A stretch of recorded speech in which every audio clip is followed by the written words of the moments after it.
பாபாஸ் ரெசிபி நேயர்களுக்கு வணக்கம். இன்னைக்கு மெனு ஜவ்வரிசி பாயாசம். இதை செய்யறதுக்கு முதல்ல ஜவ்வரிசியை ஒரு கடாயில் நல்லா வறுத்துக்கலாம். ஜவ்வரிசி கொஞ்சம் கலர் மாறட்டும்.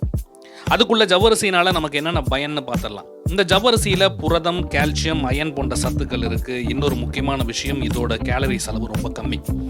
இதை சேர்த்துக்கிட்டா எலும்பு வலுப்பெறும். அது மட்டும் இல்லாமல் அந்த நாள் முழுக்க நீங்கள் உற்சாகமாக இருப்பீங்க.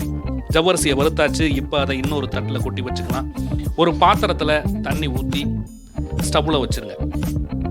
அது நல்லா கொதி வந்ததும் அதில் வறுத்து வச்சிருக்கிற ஜவ்வரிசியை சேர்த்துக்கலாம். அது நல்லா வேகட்டும். அது வரைக்கும் திரும்பவும் பயன்கள் என்னென்னு பார்ப்போம். இது வாயு பிரச்சனை தீர்க்க பயன்படுது. இதில் ஃபோலிக் அமிலம் இருக்கிறதுனால கர்ப்பிணிகள் சாப்பிட்றது ரொம்ப நல்லது. உடம்பு திடகாத்திரமாக வச்சுக்கணும்னு ஆசைப்படுறவங்க இதை சாப்பிடலாம். ஜவ்வரிசி கண்ணாடி மாதிரி வந்தால் தான் வெந்ததா அர்த்தம். அது வரைக்கும் நல்லா வேக விடுங்க. அப்புறம் அதில் கொஞ்சம் ஏலக்காய் தூள், மனசு போல சர்க்கரையை கொஞ்சம் தாராளமாகவே சேர்த்துக்கலாம். உங்களுக்கு வேண்டாம்னா கொஞ்சம் குறைச்சிக்கங்க.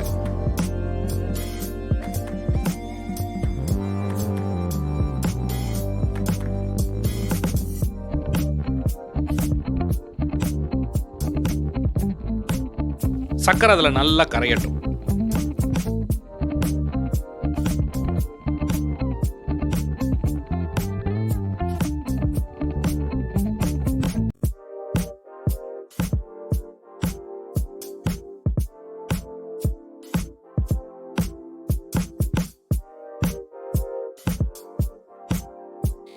இப்போ ஒரு கடாயில் நெய் விட்டு அதில் முந்திரி, திராட்சை இதெல்லாம் சேர்த்து நல்லா வறுத்துக்கங்க.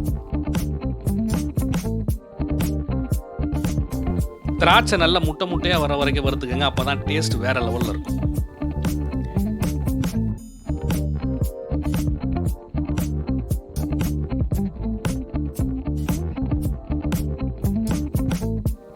இப்போ இதை ஜவ்வரிசியோட சேர்த்துக்கலாம்.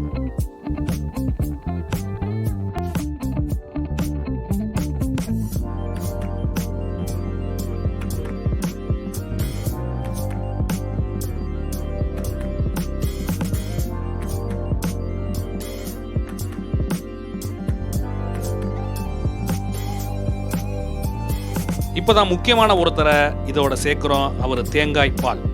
அடா சேர்க்கும் போதே எப்படி இருக்குது பாருங்க. டேஸ்டும் அப்படி இருக்கும்.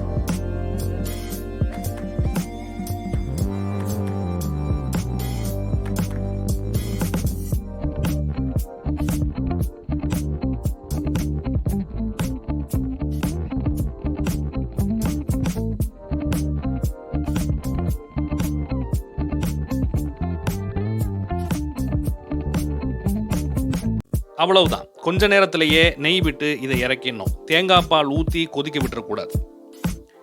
ஒரு முக்கியமான விஷயம், ஜவ்வரிசி உடல் எடையை கூட்டும். நான் ஒல்லியா இருக்கிறேன்னு யாராவது ஃபீல் பண்ணீங்கன்னா அடிக்கடி சாப்பிடுங்க. மற்றவங்க எப்பயாவது செஞ்சு சாப்பிடுங்க. சூப்பராக வந்திருக்கு.